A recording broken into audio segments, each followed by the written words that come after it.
Ini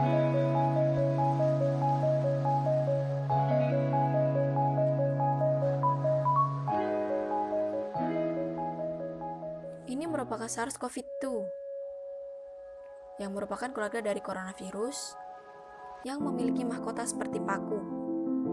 SARS-CoV-2 dapat menyebabkan penyakit COVID-19 yang menyebabkan infeksi virus menular, terutama menyerang pada tenggorokan dan paru-paru.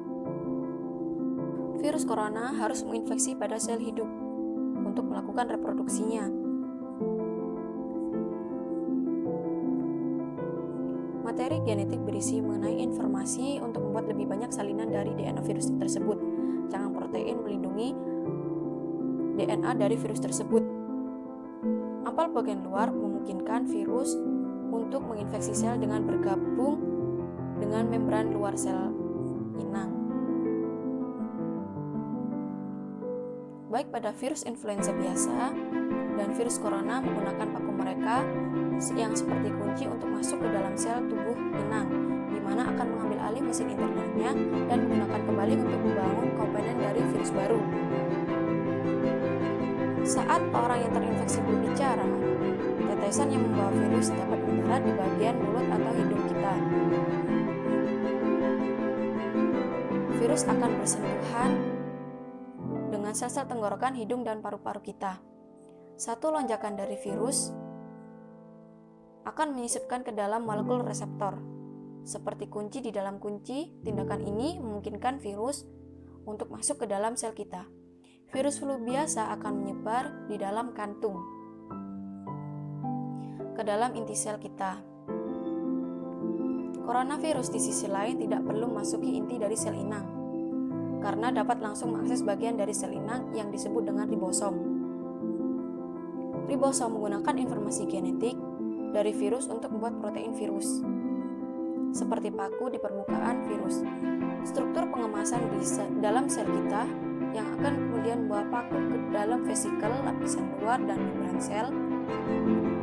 Dan pada semua bagian diperlukan untuk membuat virus baru akan berkumpul tepat di bawah membran sel yang kemudian virus baru akan keluar dari membran sel. Sementara itu, semua terdengar menakutkan mengenai coronavirus ini yang akan menimbulkan dorongan untuk mengembangkan vaksin virus corona yang bergerak dengan kecepatan tinggi. Pimpinan peneliti sebagian besar menganggap infeksi SARS-CoV-2 dapat dilindungi dari infeksi ulang dan dalam jangka waktu tertentu. Tetapi asumsi ini perlu adanya dukungan dengan bukti empiris dan pada beberapa penelitian yang menyarankan sebaliknya untuk melakukan vaksin potensial. Ide dasarnya adalah dari versi virus yang samar. Vaksin akan memaparkan tubuh kita untuk virus yang terlalu lemah, namun menyebabkan infeksi cukup kuat. Untuk merangsang respon imun, sel-sel dalam sistem kekebalan tubuh kita akan membuat penanda yang disebut dengan antibodi, hanya pada coronavirus atau khusus pada protein lonjakannya, yang akan mencegah adanya penempelan ke dalam sel kita. Sistem imun kita akan merespon untuk membuat sinyal dari antibodi dari gumpalan virus tersebut. Jika di kemudian hari akan menangkap virus yang sebenarnya, maka tubuh kita akan mengenali dan langsung menghancurkannya.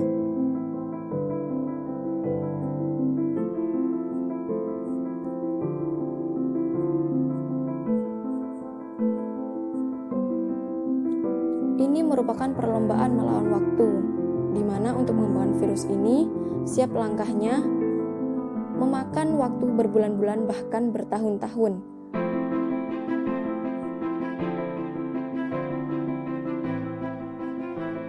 Untuk mengembangkan satu untuk virus corona baru, vaksin membutuhkan waktu yang lama, sementara tetap di rumah saja untuk melindungi yang paling rentan, dan jangan lupa untuk mencuci tangan setidaknya selama 20 detik. Virus corona sudah menjadi pandemi global yang cukup menyita perhatian dunia.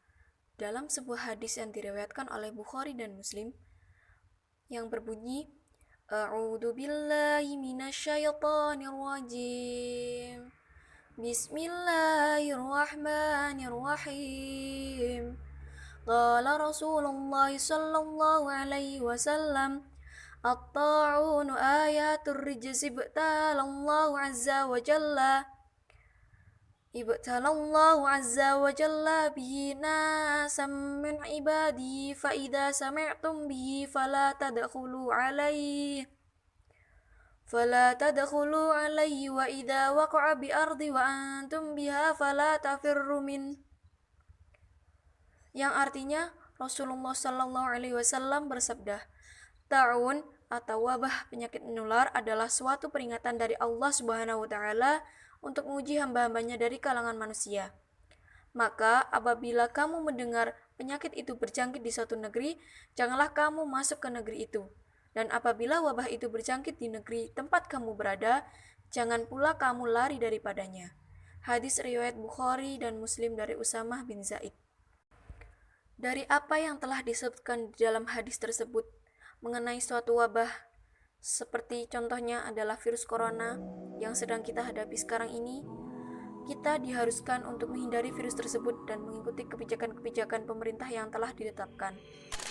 Seperti dengan memakai masker, sering mencuci tangan, melakukan physical distancing, dan kebijakan pemerintah untuk melakukan lockdown, yaitu dengan menutup suatu wilayah yang mengharuskan semua orang tetap berada di rumah masing-masing.